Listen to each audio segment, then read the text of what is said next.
Hello friends, you have seen in my earlier videos that how to create the log analytics workspace for Microsoft Sentinel.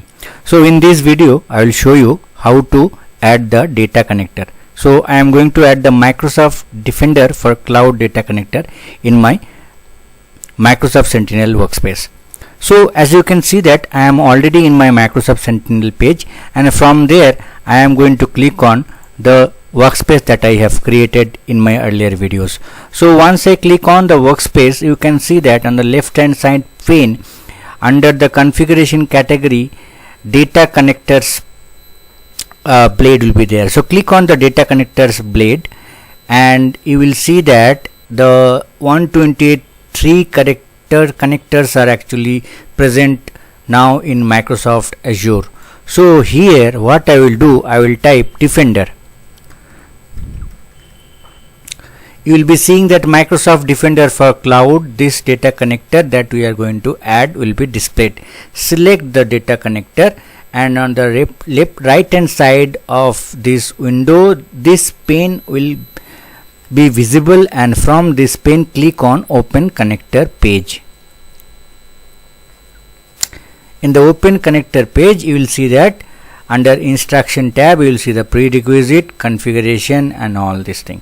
So under configuration you can select the subscription. Our subscription is pay as you go, and the status is disconnected currently, and bidirectional sync is disabled, and Microsoft Defender plans some are enabled.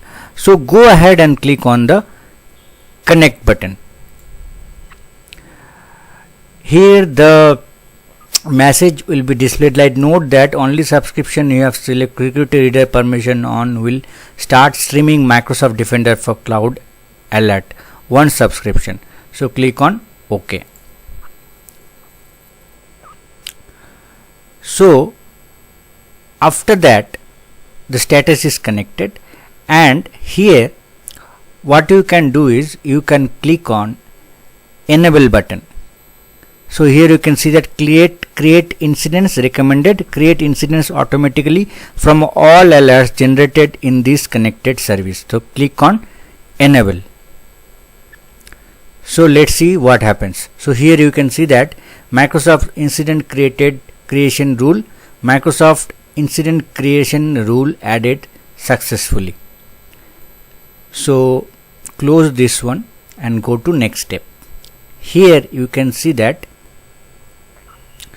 query samples 2 or log summarized by severity. These are all already populated, pre-populated query already written.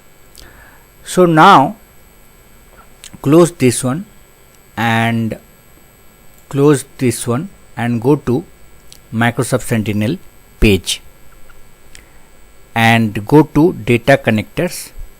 Here you can see that one data connector is added. So now you have understood that how to add the data connector for streaming into our Microsoft Sentinel.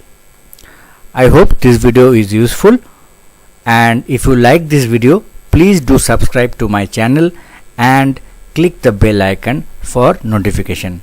Thank you for watching.